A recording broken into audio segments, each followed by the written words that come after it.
तुम लोगों को इस जमीन पर कब्र भी नसीब नहीं होगी। यार ये कैसे रो रही है? मुझे अगर म्यूजिक करना है तो मैंने उसका एक आसान सब्जेक्ट ये देखा कि यार बहुत ज्यादा पोल्यूशन हो गया है मार्केट में, तो मैंने डबिंग चूज किया और डबिंग दिया मैंने। आपका मतलूबा नंबर इस वक्त बंद है। बराए मेहरबानी कुछ देर बाद कोशिश कीजिए। The number you have dialled is powered of. Please try again later. आप उनके साथ जा रहे हैं, मुझे इस बात से ढारस रहेगी, क्योंकि उनके सिवा इस दुनिया में मेरा कोई नहीं। डबिंग एक मुकम्मल चीज़ अलग है, वॉइस ओवर एक मुकम्मल अलग चीज़ है। डबिंग में आपको एक कैरेक्टर दिया गया है, ऑफ कोर्स आप उसमें एक्स्ट्रा जाकर परफॉर्म ज़रूर करते हैं। सुपर हीरोज़ आपने मूवीज़ देखी हैं, उसमें अगर आप देखें रोबोट्स की आवाज़ हैं, वो एक्स्ट्रा जाते हैं, एग्जैजरेट करते हैं, परफॉर्म करते हैं उस कैरेक्टर में आकर, लेकिन फिर भी कहीं ना कहीं एक ब्रैकेट होता है जिसके अंदर रहकर आपको परफॉर्म करना है। आप एक कैरेक्टर है जिसको परफॉर्म किया जा चुका है और आप अब उसको निभा रहे हैं। लेकिन वॉइस ओवर, चाहे वो किसी ब्रांड की हो, कोई डॉक्यूमेंट्री हो, कोई कमर्शियल हो, जब तक आप उसकी थीम को अंडरस्टैंड नहीं करते, उस फील को डिलीवर आप नहीं कर सकते। लेकिन दोनों के एक्सप्रेशंस बहुत डिफरेंट हैं और दोनों बहुत डिफरेंट टोन के साथ डिफरेंट मीडियम्स हैं। ऑनेस्टली मतलब सेम मीडियम के डिफरेंट प्लेटफॉर्म्स हैं। लाइक वॉइस ओवर्स एक बिल्कुल ही डिफरेंट चीज़ है, उसमें आपकी आवाज़ में एक कमर्शियल साउंड एक आनी चाहिए और उसकी अलग वेरिएशंस होती हैं। लेकिन जहाँ तक डबिंग की बात है, डबिंग वो बंदा बहुत अच्छी कर सकता है जो कि एक्टिंग बहुत अच्छी जानता हो। लाइक जिस तरीके से आप टीवी पे एक्टिंग करते हैं, इस तरीके से डबिंग होती है। आपका डबिंग सेंस एक बिल्कुल डिफरेंट मीडियम है और जो कमर्शियल साइड है वो एक डिफरेंट मीडियम है। यहाँ गुजरे हुए दिन एक ख्वाब की तरह है मेरे लिए, और हर ख्वाब को एक दिन ख़त्म हो जाना होता है। तुम उदास मत हो। बेसिकली वॉइस ओवर जो है वो डॉक्यूमेंट्री की एक अलग चीज़ होती है। डॉक्यूमेंट्री एक अलग सिचुएशन है कि अब और कमर्शियल प्रोडक्ट की वॉइस ओवर जो होती है वो 15 टू बिटवीन 30 सेकेंड मैक्स, और ड्रामाटाइज जो है ना वो एक एक्सप्रेशंस टोटल वॉइस एक्टिंग के पॉइंट ऑफ व्यू से होता है। तो लोग आर्टिस्ट भी मिक्स कर देते हैं। वक्त खत्म हो गया टाइटस। मिलने लाइन तो बता दो। जख्मी है बहुत। प्लीज सभी कुछ हो रहा होता है स्टूडियो में, आप आउट ऑफ द बॉक्स जा रहे होते हैं। कभी आप कोई जुमला कह रहे हैं तो उसके लिए आपको एक्ट भी करना पड़ता है ताकि आप वो एक्सप्रेशन डिलीवर कर सकते हैं। अब मैं आपसे कहती हूँ कि मुझे एक्ट करना पड़ रहा है, तो मैं एक्ट करना पड़ रहा है, इसमें मैं अपनी बॉडी को रोक नहीं पा रही। एक्ट करना पड़ रहा है तो मैं परफॉर्म कर रही हूँ। तो एट टाइम्स जो हम सीन्स देख रहे होते हैं, तलवारें चल रही हैं, अगर हिस्ट्री का कोई ऐसा प्रोजेक्ट है तो हम तलवारें चलाने की पूरी कोशिश करते हैं ताकि फेल डिलीवर हो सके। पाकिस्तान में मुझे लगता है कि जब टर्किश ड्रामे आए, इस फील्ड को एक बूम मिला और डबिंग आर्टिस्ट्स माशाल्लाह से उन्होंने इस्टेब्लिश किया। चैनल्स कितने सारे नए निकले और उन्होंने कितना कुछ कमाया इससे।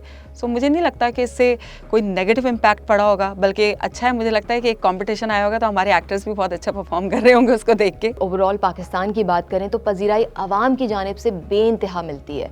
लोग हमसे ऐसे ऐसे सवाल करते हैं जो हम भी ताज्जुब का शिकार हो जाते हैं कि इतनी डेप्थ के साथ ये कैरेक्टर देख रहे हैं, ये सीज़न 2 का इंतज़ार कर रहे हैं, उसमें ये कैरेक्टर इन्होंने ओरिजिनल में देख लिया, पूछ रहे हैं डब कौन करेगा, और हम तो पहुँचे ही नहीं अभी वहाँ तक। तमिल मूवीज़ कोई नहीं देखता था, जब से उसमें डबिंग का पार्ट आया है तो अब सब लोग उसकी वजह से उनकी मार्केट बड़ी हो गई। जब उर्दू की मार्केट हुई है डबिंग के हवाले से तो अर्तुगरुल गाजी से खासा लोगों को सपोर्ट मिला। बहुत सारे प्रोडक्शन हाउसेस भी ऑन हुए। आप देखें ना इंडिया में कितना काम होता है और इंडिया की मार्केट कितनी बड़ी है, बट स्टिल उनकी एक डबिंग की फील्ड बिल्कुल डिफरेंट है। हालांकि वहाँ पे इतनी अच्छी डबिंग भी नहीं होती।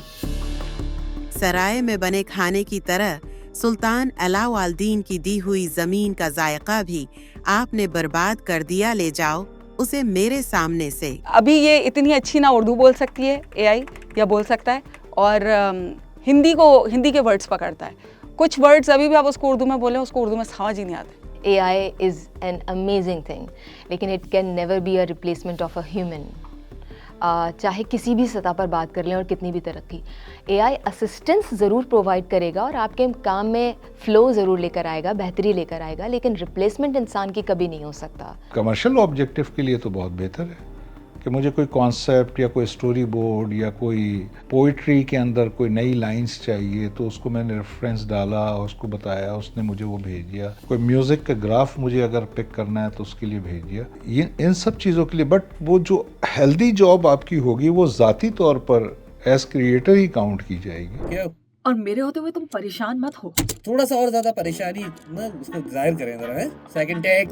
और मेरे होते हुए तुम परेशान मत हो। हाँ क्रिएटिविटी बहुत अहम है और बहुत बातें भी सुननी पड़ती हैं जब कम नज़र आती है वो क्रिएटिविटी, तो बहुत अहम है। और मेरे ख्याल में जो लोग ये समझते हैं कि यार इसमें बहुत पैसा है और पैसे के लिए हम ये काम करना चाहते हैं, यार क्रिएटिव होना बहुत इंपॉर्टेंट है और पैसा फ़ौरन नहीं आता, कोई 10-15 साल लगाओ फिर पैसा आना शुरू होता है थोड़ा थोड़ा। बराए मेहरबानी अपना सामान लेकर वेटिंग लाइन में इंतज़ार कीजिए। स्किल्स की ख़ास बात यही है कि इनको सीखा जा सकता है और अगर आप में मौजूद है, जैसे मैंने कहा, तो उसको निखारा जा सकता है। कोई भी पिच परफेक्ट हर चीज़ नहीं होती है। ये आपका लगन, ये आपकी पैशन, ये आपका इंटरेस्ट होता है। और मेरे अंदर ये चीज़ थी मौजूद, मुझे इल्म नहीं था इसका। टैलेंट भी हमारे यहाँ जो है ना बहुत सारा काम करना चाह रहे हैं, उसको यही नहीं पता है कि उसने बेसिकली अगर वो इंस्ट्रूमेंटेशंस की तरफ भी है और वोकल्स की तरफ भी है, वेल एंड गुड, मगर अब वो पोइट्री भी लिखेगा तो वो कॉम्पोजिशन भी करेगा, तो आलमगीर, शेखी, नाजी हसन, ज़ोएब हसन, उन सबों ने फोकल पॉइंट अपना एक रखा है।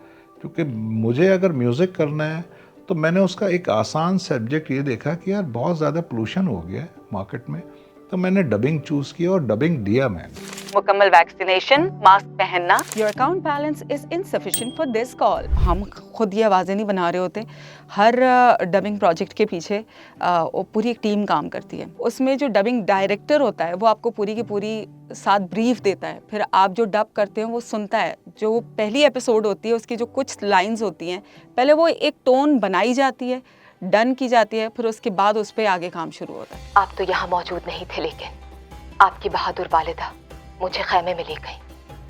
मेरे लिए यही काफ़ी है कि आप खैरियत से वापस आ गए।